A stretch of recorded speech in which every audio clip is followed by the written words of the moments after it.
Ranking all 10 Spider-Man movies now that I've seen Across the Spider-Verse from worst to best. And it's a ranking video, so you know there's going to be some controversy, but remember, it's my list and I ain't never missed. I'm only going to be doing the Spider-Man movie, so no, I'm not going to be doing Venom or Morbius, because honestly, if we put Morbius on this list, it's probably going to be in number 1. It's Morbin time! And I also want to say that I love each and every single one of these movies, so if you see a ranking low for one of your favorite movies, don't get it twisted, I still got a lot of love for that movie. And I also love each and every single one of these gentlemen and their unique portrayal of Spider-Man. So at the end of the day, I feel like I'll win. 10th place, got Spider-Man Far From Home. I already know I hear you, it's underrated, overhated. And I agree with all those sentiments. I think it's a really fun, enjoyable movie. But in my opinion, this is the least quote-unquote Spider-Man movie. They took him out of New York, and I feel like they were really trying to push him to be the next Iron Man in the MCU. And I get it, that's kind of like his character arc was like, I'm not Iron Man, I'm my own hero. But I just didn't really get that vibe from the end of the movie, especially when they played Back in Black. They were clearly trying to set him up to be the next Iron Man, which they undid in No Way Home. Thank God. But I really enjoy the change of pace this movie has. It's Spider-Man Summer Vacation. He wants a break for once and to really enjoy his time with his friends and family. In Homecoming, more than anything, he wanted to be a hero. He wanted to be an Avenger. In this movie, he wants the exact opposite. He wants some R&R. But you're Spider-Man, pal. With all this great power comes all this great responsibility. A highlight for me definitely got to be Jake Gyllenhaal's Mysterio. I just love the way they adapted him into the MCU, even if he is really just an Iron Man villain. I like how he was kind of like a combination of a couple of different superheroes. Doctor Strange, a little bit of Thor, a little bit of Iron Man. And having it all really just be an illusion with drones was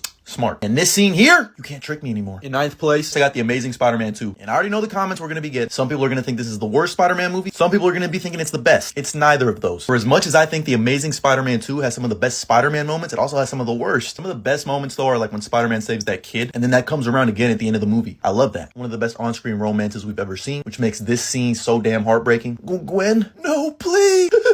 Fuck, I feel like I'm there now. And the visuals in this movie are insane. The best costume we've ever gotten for a Spider-Man. And I absolutely love the relationship between Peter and Aunt May in these movies. Like, she knows he's Spider-Man. She knows, but she's not gonna say anything because you're my boy. The villains are terrible. It's overstuffed. Harry wanting Spider-Man's blood to save himself. Like, what the stupidest plotline ever. Plus, the entire subplot with the mystery of his parents is pointless and goes against everything Spider-Man stands for. Peter Parker's the only one that can be Spider-Man because his dad put his own bloodline into those spiders. That goes against everything Spider-Man stands for. Anyone can wear the mask? Not according to this movie. But I still love this movie. I don't care. In 8th place, I got Spider-Man 3. And I know there's like a weird cult following for having this movie number 1. Are you serious right now? The marketing campaign for this movie was insane when I was younger. I was so excited to watch this movie. And then it came out. I still liked it because I'm Spider-Man. But upon rewatch, there's so many changes you could have made to this movie to make it a perfect third movie. Like not shoehorning Venom in there. My spider senses are tingling. Avi Arad, I'll never forgive you for shoehorning him in there. They should have just let Sam Raimi cook with his original idea. Focus on Sandman being one of the main villains and closing the loop on Harry. But I did like how we got to see Bully Maguire and like this intoxicating struggle within yourself to be the fucking bad guy for once. And when Harry and Peter teamed up at the end for the first time, man, fuck the Avengers. That was my original team up, which made his death all the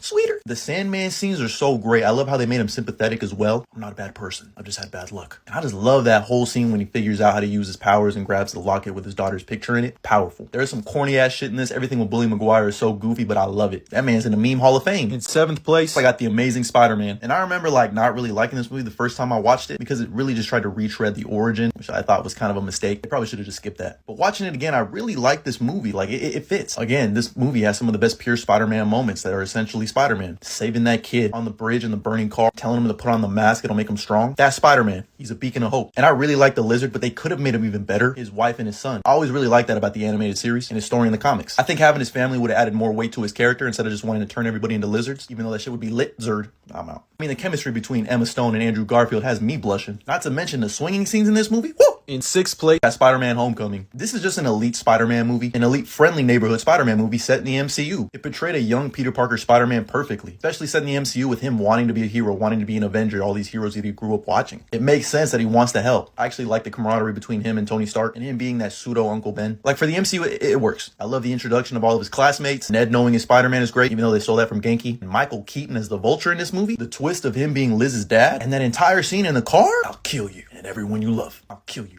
dead. That's called motherfucking ball. In 5th place, I got the original Sam Raimi Spider-Man. This is one of the patriarchs in modern superhero film. The quintessential origin story. This movie came out on my birthday when I was a kid, so I love it extra hard. Hey, yo! And while it's not perfect, definitely corny, I just love how much heart and care was put into this movie. The scene where he learns how to climb up the wall for the first time. The upside down kiss in the rain, come on, that's iconic. His battles with the Green... Hey, yo! His battles with the Green Goblin and their juxtaposition. In spite of everything you've done for them. eventually they will hate you. You know? And Willem Dafoe as the Green Goblin is one of the most iconic supervillains in film history. Spider-Man No Way Home for me comes in fourth. This movie is inherently Spider-Man. Not just for the fact that we get all three Spider-Man on screen together, even though that definitely plays a huge factor. I was weeping tears of joy. I'm a grown-ass man. Shit brought so many tears to my eyes. Seeing all of the original villains back on the screen was crazy. Everybody gets their time to shine. The apartment fight scene is insane. Man was taking punches from a pissed off Spider-Man and laughing in his face. Strong enough to have it all. Too weak to take it. Aunt May's death scene and us realizing that she's actually the MCU's Uncle Ben and this was his origin story the whole time and leaving us with a perfect ending for Spider-Man moving forward. And he does the most Spider-Man thing ever. Great power. There must also come great responsibility. He chooses to stay away from MJ and Ned. That is Spider-Man. And this costume, love it. In third place, we got our newest addition to the list in Spider-Man Across the Spider-Verse. I mean, what an absolute masterpiece of a movie. From the visuals, the score, the soundtrack, the voice acting, the fucking story, the writing is incredible. There's just something inside of me that can't put it above the next two because it's not really a complete story yet. I know we technically got like Gwen's story complete, but it's still such a great fucking movie. So many great emotional moments. If Into the Spider-Verse was about becoming Spider-Man, Across the Spider-Verse is about belonging as Spider-Man and what does it really mean to even be Spider-Man. I think this movie solidified that Miles Morales,